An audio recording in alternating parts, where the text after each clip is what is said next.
mempersiapkan. Iya, memang karena kampanye udah selesai, jadi ya tugas yang tersisa ya menghadapi sidang MK kan gitu. Prof, kubu 03 sedang mempersiapkan salah satu saksi pamungkas, katanya seorang Kapolda yang akan dihadirkan ke MK.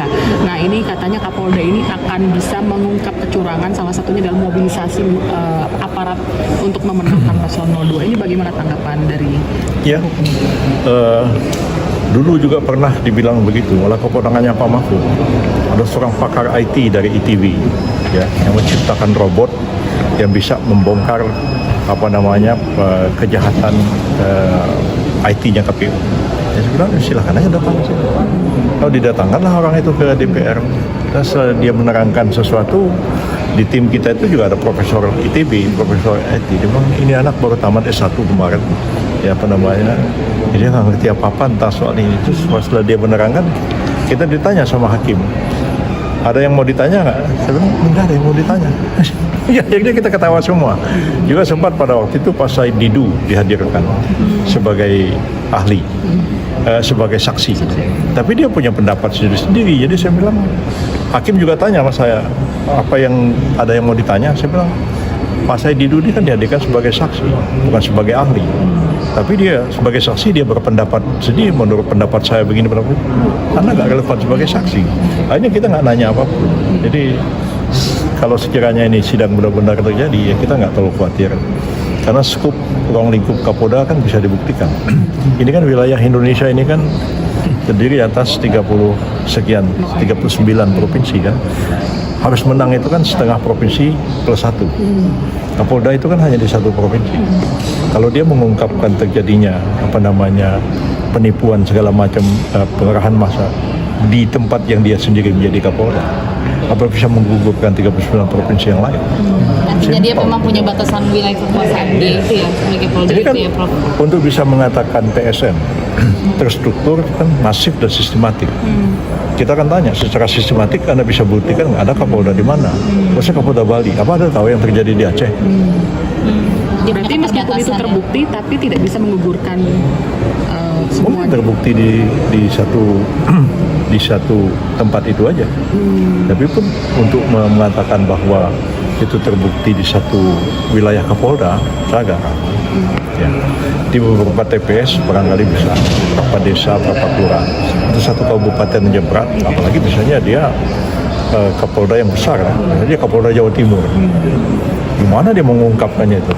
Nah, dan bisa jadi berbalik juga kesaksiannya nanti. Kalau saya sih nggak terlalu khawatir dengan hal ini. Gitu. Prof, ini Kawal Pemilu baru merilis hasil atas sementara gitu ya dari Pilpres dan menyebutkan bahwa tidak ada TSM dari kemenangan sementara Prabowo Gibran. Ya TSM itu kan bisa aja pelanggaran itu terjadi. Tapi pertama, apakah dia memenuhi unsur sistematik, ya terstruktur dan masif. Nah, kalau sistematif itu kan ada pengarahan dari atasan, dan kalau ada orang bersaksi dia harus membuktikan bahwa ini terstruktur di setengah lebih provinsi.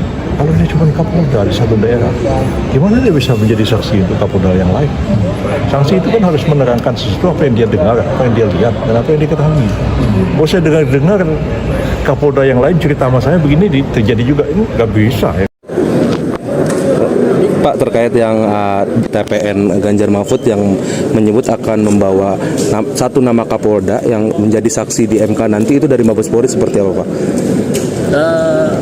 Secara eksplisit rekan-rekan itu diketahui dari mana ya? Karena kalau tidak salah itu kan ada diskusi dalam satu podcast ya, yang kemudian teman-teman bertanya kepada pertanyaan ini. Tentu kami akan menyampaikan yang pertama adalah komitmen Polri. Polri patuh dan taat pada peraturan perundang-undangan yang merupakan amanat dan harapan seluruh masyarakat. Tentunya ini perlu diketahui dulu sebagai garis besarnya. Kapolri Jenderal Listio Sigit Prabowo juga pada kesempatan setiap kegiatan juga menyampaikan terkait dengan netralitas Polri, ya, tetap terjaga dan diawasi oleh lembaga-lembaga pengawas dan kontrol sosial lainnya termasuk rekan-rekan media. Tentu ini menjadi bagian daripada komitmen Polri. Kemudian dalam rangka mewujudkan demokrasi dan juga memelihara, kemudian juga menjaga profesionalisme Polri. Tentu dalam memelihara kehidupan bernegara dan bermasyarakat, artinya komitmen ini adalah bersikap netral.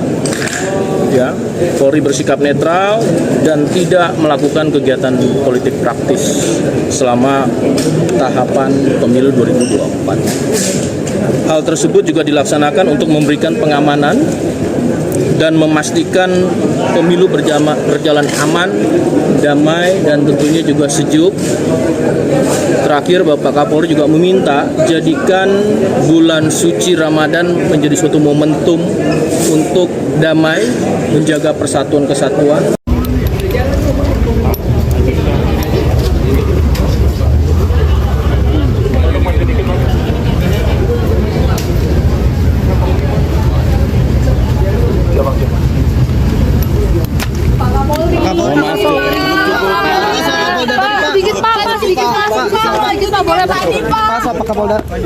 Pak, soal Kapolda tadi Pak, ini kan dari TPN menginginkan ada Kapolda menjadi saksi di MK. Dari Kapolri akan mengizinkan nggak Pak untuk Kapolda itu jadi saksi? Ya Pak? kalau memang ada ya boleh-boleh saja, tapi kan harus ada buktinya.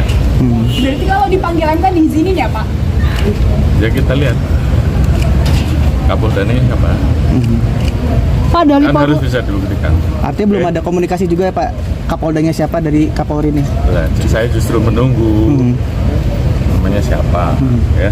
Pak, dari Polri pernah menolak apa? Pak, soal dari Polri Pak. Harus membawa bukti dan saya kira itu mekanisme yang sudah diatur di MK. Kemudian pertanyaan yang terakhir tadi, tentunya posisi kami apalagi terkait dengan isu ada saksi dari Kapolda dan sebagainya, ya kita tunggu saja. Apabila memang betul ada melanggar ya kita proses.